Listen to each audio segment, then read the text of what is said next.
தேவனுடைய பரிசுத்த நாமத்துக்கு ஸ்தோத்திரம் உண்டாகட்டும். மறுபடியுமாக ஒரு விசை தேவனுடைய வார்த்தையை உங்களோடு பகிர்ந்து கொள்ளும்படியாய் தேவன் கொடுத்த இந்த நேரத்திற்காய் தேவனுக்கு கோடான கோடி ஸ்தோத்திரங்களை ஏறெடுக்கிறேன். இப்பொழுதும் நம் தியானத்துக்கென்று தேவன் கொடுத்த வேத வசனம் லூக்கா என்ன சுவிசேஷம் 1 அதிகாரம் 37 வசனம். Luke gospel chapter 1 verses 37. தேவனாலே கூடாத காரியம் ஒன்றும் இல்லை என்றார். கண்களை மூடி செபிப்போம். யாருமே சேரக்கூடாத ஒளியிலே வாசம் செய்கிற எங்கள் பரிசுத்தமுள்ள நல்ல ஆண்டவரே, ஆசீர்வதிக்கப்பட்ட அருமையான இந்த வேலைக்காய் ஸ்தோத்திரம். கர்த்தாவே, இந்த வார்த்தையினூடாய் எங்களோடு நீர் பேசும், வேதத்தினுடைய ரகசியங்களை எங்களுக்கு தெளிவுபடுத்தும். கேட்பது ஒரு மனுஷனுடைய சத்தமல்ல, இந்த அடிமையை உடைய சிலுவையிலே மறைத்து நீர் வெளிப்படும் ராஜா, எங்களை ஆசீர்வதித்து அனுப்பும். எல்லா துதியும் கனமும் மகிமையும் உங்கள் ஒருவருக்கே ராஜா. ரட்சகரும் மீட்புமாய் இயேசுவின் நாமத்திலே ஜெபிக்கிறோம், ஜெபம் கேளும் பிதாவே, ஆமென். மறுபடியும் அதை வாசிக்கும் பொழுது லூக் காஸ்பல் சாப்டர் 1 verse 37, தேவனாலே கூடாத காரியம் ஒன்றுமில்லை என்றார்.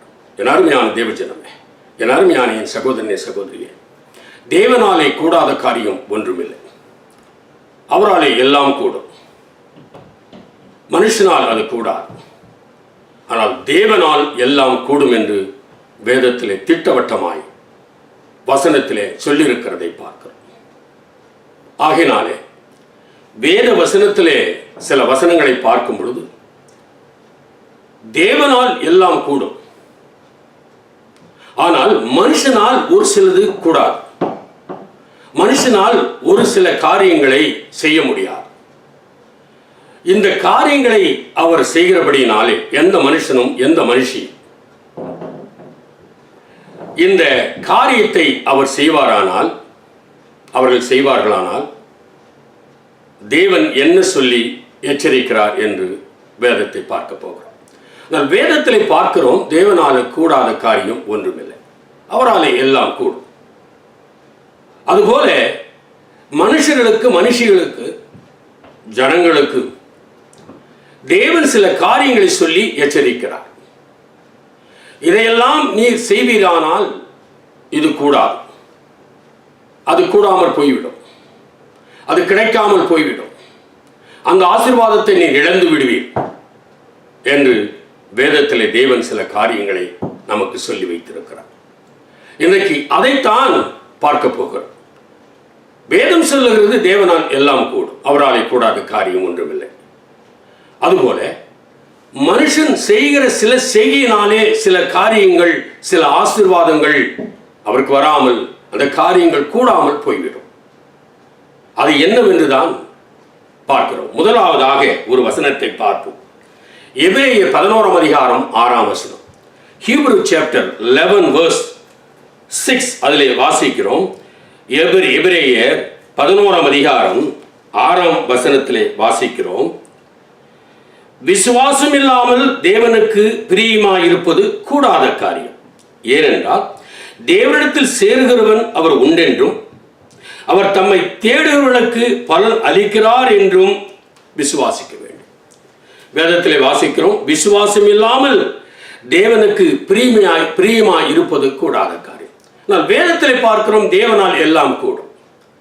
ஆனால் மனுஷனால் இது கூடாமல் போனால் ஆசீர்வாதத்தை இழந்து போகிறார், ஆசீர்வாதத்தை இழந்து போகிறார்கள். என் அருமையான தேவன், விசுவாசம் இல்லாமல் ஒருவரும் ஒரு ஜனமும் தேவனுக்கு பிரியமாய் இருக்க முடியாது. விசுவாசம் இல்லாமல் தேவனுக்கு பிரியமாய் இருப்பது அது கூடாத காரியம். தேவன் சொன்னால் கூடும் என்று இங்கு சொல்கிறார். நீ விசுவாசமாய் இல்லை என்றால் அது தேவனுக்கு பிரியமாய் இருக்காது, பிரியமாய் இருப்பது கூடாது. ஆகினாலே விசுவாசம் ஒரு மனுஷனுக்கு அடிப்படையாய் தேவன் கொடுத்திருக்கிற காரியம். எந்த காரியத்திலும் ஒரு நம்பிக்கை வேண்டும். அப்படித்தான் ஆவிக்குரிய காரியத்திலும். அப்படித்தான் ஆவிக்குரிய எல்லா செய்களிலும் விசுவாசம் என்பது ஒரு நம்பிக்கை. அது இல்லை என்றால் தேவனுக்கு நீர் பிரியமா இருக்க முடியாது. ஏனென்றால் அவர் உங்களை நேசிக்கிறார், அவர் நம்மை நேசிக்கிறார், அவர் நம்மேல் பிரியமாய் இருக்கிறார், அவர் நம்மை மிகவும் அநாதி சிநேகத்தினாலே அவர் இழுத்துக் கொள்கிறார். ஆகையினாலே அவர் நம்மேல் பிரியமாய் இருக்கிறது அது நல்லது. ஏனென்றால் அவராலே எல்லாம் கூடும், நம்மேல் அவர் பிரியமா இருக்கக்கூடும். ஆனால் நீங்களும் நானும் விசுவாசம் இல்லாமல் இருப்போமானால் அவருக்கு பிரியமா இருப்பது கூடாது, பிரியமா இருக்க முடியாது. ஆக நாம் அதை இழந்துவிட முடியாது. ஆக விசுவாசமாய் இருந்துதான் அவருடைய பிரியத்தை நாம் பெற்றுக்கொள்ள முடியும், அவருடைய அன்பை நாம் பெற்றுக்கொள்ள முடியும், அவர் ஆசீர்வாதத்தை நாம் பெற்றுக்கொள்ள முடியும். ஆகையினாலே விசுவாசம் இல்லாமல் தேவனிடத்தில் பிரியமா இருப்பது அது கூடாத காரியம். விசுவாசம் இல்லைனாலே ஆண்டவரை தொழுது கொள்வது, ஆண்டவரை தேடுவது, ஆண்டவர் மேல் பிரியமையாக இருப்பது, ஆண்டவர் எல்லாவற்றையும் செய்வார் என்ற நம்பிக்கை இதெல்லாம் அற்று போய்விடும். ஆகினாலே எல்லாவற்றுக்கும் அடிப்படையான ஒரு காரணம், அடிப்படையான ஒரு காரியம் அது விசுவாசம். ஆகினாலே எல்லா ஜனங்களும், தேவனை ஏற்றுக்கொண்ட எல்லா ஜனங்களும், ஒருவேளை தேவனை அறியாத ஜனங்கள் புதிதாக இன்றைக்கு இந்த செய்தியை கேட்கும் பொழுது நீங்கள் முழு நம்பிக்கையும் தேவன் மேல், முழு விசுவாசத்தையும் ஆண்டவர் மேல் வைத்து நீங்கள் காரியங்களை செய்வீர்களானால் அது தேவனுக்கு பிரியமாக இருக்கும். ஆக விசுவாசம் இல்லாமல் ஏனோ தானம் என்று நம்முடைய வாழ்க்கையை நடத்துவோமானால் அது தேவனுக்கு பிரியமாய் இருக்க கூடாது, பிரியமாய் இருக்காது. ஆகினாலே தேவஜனமே, ஆகினால விசுவாசமாய் தேவனிடத்திலே இருந்து அவர் பிரியத்தை, அவருடைய காருண்யத்தை, அவருடைய ஆசீர்வாதத்தை நீங்கள் பெற்றுக்கொள்ள வேண்டும். அதனாலே அவரால் கூடாத காரியம் ஒன்றுமில்லை, அவரால் எல்லாம் கூடும். அதனால நம்மால் கூடாத காரியம் விசுவாசம். அதிலே கொஞ்சம் அப்படி தழைத்து போவோமானால், அதிலே கொஞ்சம் இழைத்து போவோமானால், அதிலே கொஞ்சம் சோர்ந்து போவோமானால் தேவனிடத்திலே பிரியமாய் இருக்க முடியாமல் போய்விடும். ஜாக்கிரதையாய் நாம் ஆண்டவரிடத்திலே மிக அதிகமாய், ஆண்டவருடைய பிரியத்தை மிக அதிகமாய் நாம் பெற்றுக்கொள்ள, ஆசீர்வாதத்தை பெற்றுக்கொள்ள விசுவாசத்தை நாம் காத்துக்கொள்ள வேண்டும். அதனால விசுவாசம் இல்லாமல் தேவனிடத்திலே பிரியமாய் இருக்க முடியாது. இரண்டாவது காரியம், யோவான் எழுதின சுவிசேஷம் 3ஆம் அதிகாரம், John Gospel chapter 3 verses 3. உங்களுக்கு தெரிஞ்ச வசனம் தான். இயேசு அவனுக்கு பிரதியுத்தரமாக, ஒருவன் மறுபடியும் பிறவாவிட்டால் தேவனுடைய ராஜ்யத்தை காண மாட்டான் என்று மெய்யாகவே மெய்யாகவே உங்களுக்கு சொல்லுகிறேன் என்றார். அடுத்ததான் காரியம் சொல்லுகிறார், நீர் மறுபடியும் பிறக்காவிட்டால் அவருடைய ராஜ்யத்திலே போய் சேருவது அது கூடாத காரியம். தேவன் எல்லாம் கூடும் என்று சொன்னார். ஆனால் நீங்களும் நானும் அவர் காரியத்தை கூட வைக்க வேண்டும் என்றால், அவர் காரியத்திலே அவருடைய ஆசீர்வாதத்தை பெற்றுக்கொள்ள வேண்டும் என்றால் மறுபடியும் பிறக்க வேண்டும். That's born again experience. மறுபடியும் பிறப்பு. எனக்கு தெரிந்த ஒரு சகோதரன் கேட்டார். கொஞ்சம் அப்படி ஆண்டவரை ஏற்றுக்கொண்டவர், அதிகமாய் தேவனிடத்திற்கு வராமல் இருந்த ஒரு நிலைமையில் அவர் என்று கேட்டார். அப்படி எப்படி பிரதர் மறுபடியும் பிறக்கணும்னா என்ன?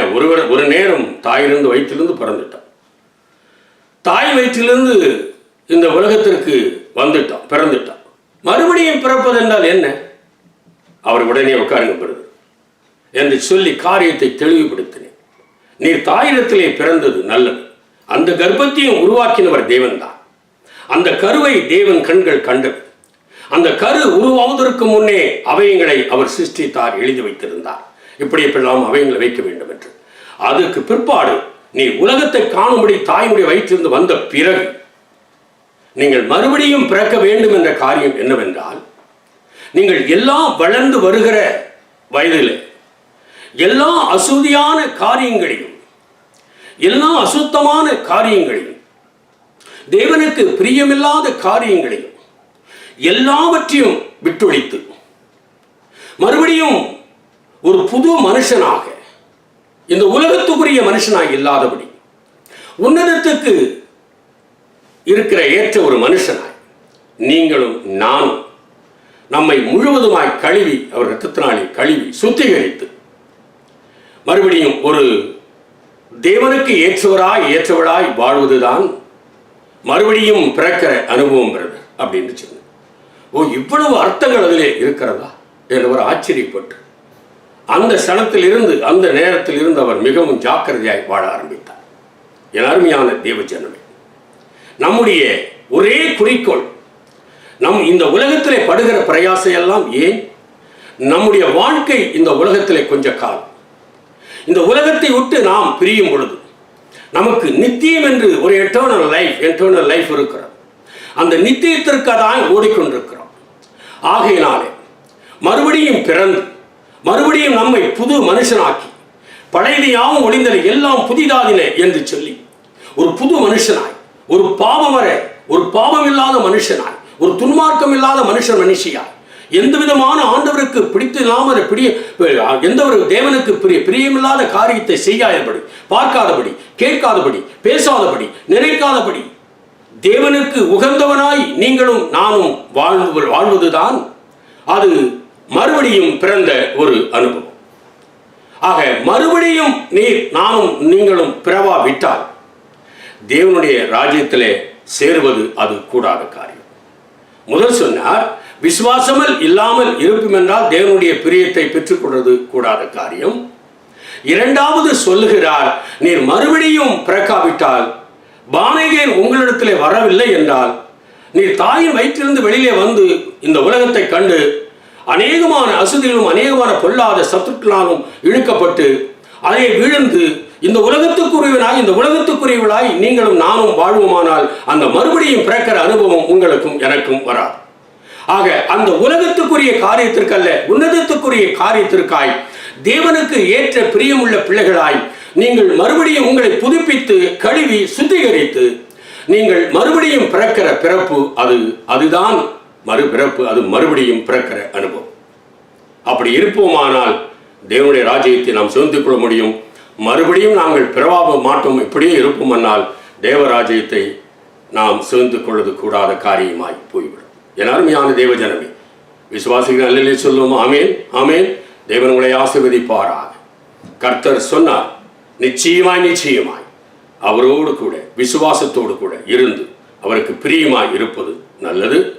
இரண்டாவது, மறுபடியும் பிறந்து அவருடைய ராஜ்யத்தில் சேர வேண்டும் என்ற அந்த கூடுகிற காரியத்தை நீங்கள் நானும் ஏற்று நடக்க வேண்டும் என்று தேவன் ஆசைப்படுகிறார். மூன்றாவது காரியமாக யோவானின் சுவிசேஷம் 15ஆம் அதிகாரம், John gospel chapter 15 verse 4 and 5. யோவான் 15ஆம் அதிகாரம் வசனம் 4 5 உங்களுக்காய் வாசிக்கிறேன். பாருங்கள், 4 5. என்னில் நிலைத்திருங்கள், நானும் உங்களில் நிலைத்திருப்பேன். கொடியானது திராட்சை செடியில் நிலைத்திராவிட்டால் அது தானாய் கனி கொடுக்க மாட்டாது போல, நீங்கள் என்னில் நிலைத்திராவிட்டால் கனி கொடுக்க மாட்டீர்கள். நானே திராட்சை செடி, நீங்கள் கொடிகள். ஒருவன் என்னிலும் அவனும் நிலைத்திருந்தால் மிகுந்த கனிகளை கொடுப்பான். எல்லை இல்லாமல் உங்களால் ஒன்றும் செய்யக்கூடாது. என்னை இல்லாமல், நான் இல்லாமல் உங்களால் எதுவும் செய்ய முடியாது. அப்ப அவரில் நாம் நிலைத்திருக்க வேண்டும். அவரில் நிலைத்திருந்து கனி கொடுக்க வேண்டும். கனி கொடுப்பது என்ன? ஆவிக்குரிய கனி. கலாத்தியில் இருப்பது 5ஆம் அதிகாரம் 19, 20, 21, 22 வாட்சி பாருங்க. ஆகினாலே அந்த ஆவிக்குரிய கனிகள் நம்மோடு இருக்க வேண்டும். அந்த ஆவிக்குரிய கனிகளை கொடுக்கிறவர்களாய், அவரில் நிலைத்திருக்கிறவராய், அவரில் வேறு கொண்டு நிலைத்திருக்கிறார். அந்த திராட்சை கொடியானது இந்த மரத்தின் மேல் படர்ந்திருப்பது போல ஆண்டவருடைய கரத்திலே நீங்களும் நானும் அடங்கிடும். அவருக்குள்ளா நிலைத்திருக்காவிட்டால் ஒன்றும் செய்ய முடியாமல், ஒன்றும் செய்யக்கூடாது, ஒன்றும் செய்ய முடியாது என்று, கூடாது என்று அவர் சொல்லுகிறார். ஆகினாலே என் தேவஜனம், என் அருமையான சகோதரி, நீங்களும் நானும் விசுவாசமாய் இருந்து அவருக்கு பிரியமாய் இருந்து மறுபடியும் பிறந்து புது மனுஷியாய் வந்து அவரிலே நிலைத்திருக்க வேண்டும். அவரிலே வேறு கொண்டவர்களாய் இருக்க வேண்டும். அவர் திராட்சை செடி ஒரு கொடியானது எப்படி அந்த மரத்தின் மேலாக அது படர்ந்து அந்த பந்தலின் மேலாய் போய் எவ்வளவு அழகாய் அந்த கனிகளை தருகிறதோ, அப்படி நீங்களும் நானும் ஆவிக்குரிய வாழ்க்கையிலே தேவனோடு இணைந்து நிலைத்திருந்து ஆவிக்குரிய கனிகளை நீங்களும் நானும் கொடுக்க வேண்டும் என்று தேவன் ஆசைப்படுகிறார். அது இல்லை என்றால் நீங்கள் ஒன்றும் செய்யக்கூடாது. அருமையா இந்த வசனத்தில் கடைசியாக முடிக்கிறார். என்ன முடிக்கிறார்? என்னை அல்லாமல் உங்களால் ஒன்றும் செய்யக்கூடாது, செய்ய முடியாது. அவரே இல்லாமல் ஒன்றும் செய்ய முடியாது. அவருடைய ஒத்தாசை எல்லாவற்றுக்கும் வேண்டும். திராட்சை செடியானது அந்த மரத்திலே இந்த பந்தலிலே படர்ந்தார் ஒழிய அது கொலையாய் இருக்கிற அப்படி தொங்குகிற அருமையான அந்த கனிகளை கொடுக்க முடியாது. அப்படித்தான் ஆவிக்குரிய ஜீவியம், அப்படித்தான் ஆண்டுடைய பிள்ளைகளுக்கு தேவனை ஏற்றுக்கொண்டோம், தேவனோடு இருக்கிறோம், அவருக்கு பிரியமாய் நடக்க வேண்டும் என்று சொல்லுகிறார். ஆகினாலே மறுபடியும் பிறந்து வர வேண்டும், அந்த அனுபவம் வர வேண்டும் என்று சொல்லுகிறார். வந்தது மாத்திரமல்ல, அவருக்குள் நிலைத்திருக்க வேண்டும். ஒரு திராட்சை செடி அந்த மரத்திலே அந்த பந்தல்ல அது படர்வது போல ஆவிக்குரிய ஜீவியத்தில் நீங்களும் நானும் அவருக்குள்ளாய் ஏற்கொண்டு அவரோடு இணைந்து நிலைத்திருந்து படர்ந்திருந்தால் ஒழிய நீங்கள் ஒன்றும் செய்யக்கூடாமல் போய்விடும். ஆகினாலே செய்ய முடியாது என்று சொல்கிறார். ஆனால் தேவனால் எல்லாம் கூடும், உங்களால் என்னால் இப்படி இருந்தால் தான் கூடும், இல்லை என்றால் கூடாமல் போய்விடும். என் அருமையான தேவஜனமே, வேதவசனம் திட்டவட்டமாக உங்களோடு என்னோடு பேசிக்கொண்டிருக்கிறது. ஆவியானவர் உங்களோடு பேசுகிறார். ஆமோதிக்கிறங்க, அல்லிலே சொல்லுவோமா, ஆமேன் சொல்லுவோமா? விசுவாசிங்க, அல்லிலே சொல்லுவோமா, ஆமேன் சொல்லுவோமா? கர்த்தர் உங்களை ஆசீர்வதித்து நடத்துவாராக. அடுத்ததான காரியம் எபிரேயர் 12ஆம் அதிகாரம் 14ஆம் வசனம். Hebrew chapter 12 verses 14. எபிரேயர் 12ஆம் அதிகாரம் 14ஆம் வசனம். எபிரேயர் 12ஆம் அதிகாரம் 14ஆம் வசனத்திலே வாசிக்கும் பொழுது 12:14 அங்கு வாசிக்கிறோம். யாவரோடும் சமாதானமாய் இருக்கவும் பரிசுத்தம் உள்ளவர்களாய் இருக்கவும் நாடுங்கள். பரிசுத்தம் இல்லாமல் ஒருவனும் கர்த்தரை தரிசிப்பதில்லையே. கர்த்தரை தரிசிக்க கூடாமல் போய்விடும், முடியாது. பரிசுத்தம் இல்லாமல் தேவனை தரிசிக்க முடியாது. பரிசுத்தம் இல்லாமல் தேவனுடைய ஆசீர்வாதத்தை நீங்களும் நானும் பெற்றுக்கொள்ள முடியாது. ஆகினாலே பரிசுத்தம் இல்லாமல் தேவனிடத்திலே இருப்பது, கூடுவது, ஜெபிப்பது என்பது கூடாத காரியம். ஜீவனத்திலிருந்து பரத்திலிருந்து காரியங்களை பெற்றுக்கொள்ள நினைப்பது அது கூடாத காரியம். பரிசுத்தம் இல்லாமல் ஒருவரும் தேவனை தரிசிக்க முடியாது, கூடாது. தேவனை தரிசிக்க முடியாமல் போய்விடும், அது கூடாது, அது நடக்காது. தேவனால் எல்லாம் கூடும். ஆனால் நீங்களும் நானும் பரிசுத்தம் இல்லாமல் தேவனை தரிசிப்பது என்பது கூடாத காரியமாய் முடிந்துவிடும். ஆகினாலே அசுத்தத்திற்கு அல்ல உங்களையும் என்னையும் தேவன் அழைக்கவில்லை. ஆகினாலே பரிசுத்தத்திற்கே அழைக்க வந்த தெசலோனிக்கேயிலே எழுதுகிறார், 1 தெசலோனிக்கேயர் 4:7. ஆகினாலே அசுத்தத்திற்கு அல்ல பரிசுத்தத்திற்கு அழைக்க வந்தார். அவர் பரிசுத்தராய் இருந்தார், நீங்களும் பரிசுத்தராய் இருக்க வேண்டும், நானும் பரிசுத்தனாய் இருக்க வேண்டும். அதைத்தான் ஆண்டவர் சொல்கிறார். பரிசுத்தம் இல்லாமல் ஒருவரும் தேவனை தரிசிக்க முடியாது.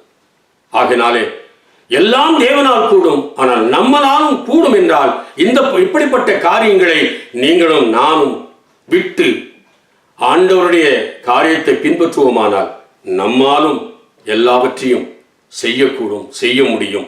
ஆண்டவர் நம்மேல் பிரியமாய் இருப்பார். ஆகினாலே கர்த்தர் உங்களையும் என்னையும் ஆசீர்வதித்து நடத்துவார்.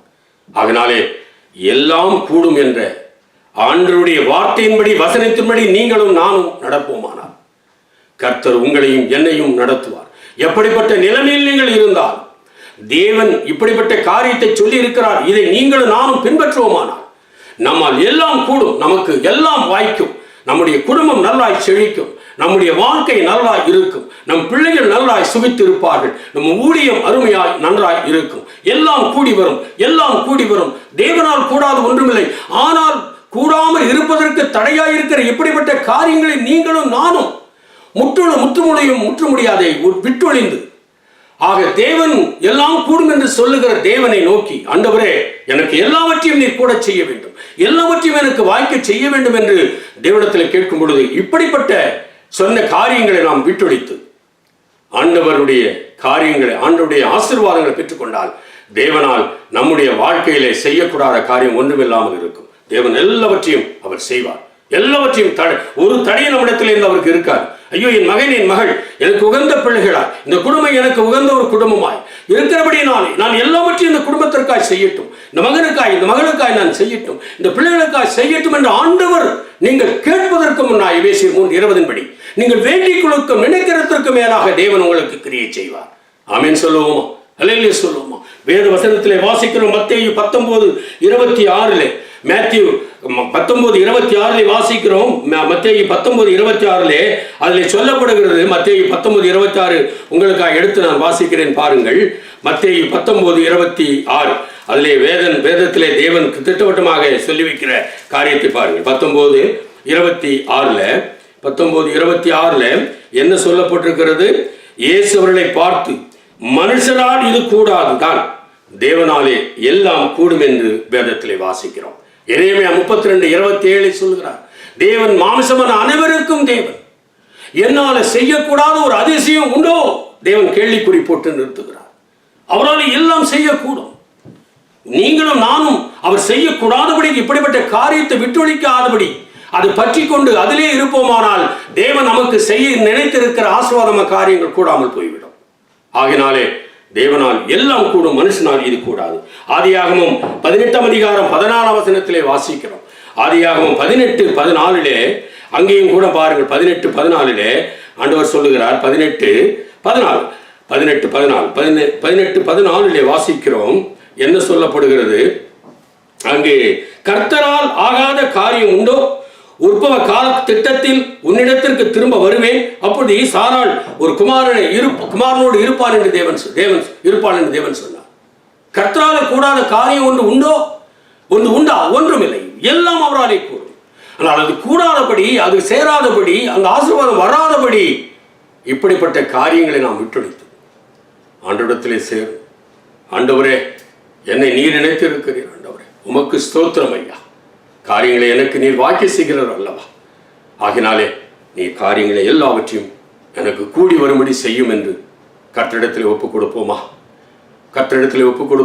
கவலைப்படாமல் இருங்கள். தேவன் எல்லாவற்றையும் வாழ்க்கையிலே அழகாய், அருமையாய், அற்புதமாய் ஆசீர்வதித்து தருவார். ஆகினாலே அவராலே கூடாத காரியம், அவராலே முடியாத காரியம் ஒன்றுமில்லை. மனுஷனுக்கு அது ஒரு பெரிய மலையாய் தெரியும், மனுஷனுக்கு அது ஒரு பெரிய ஐயோ இது முடியுமா என்று தெரியும். ஆனால் தேவனுக்கு அது ஒரு லேசான காரியம்.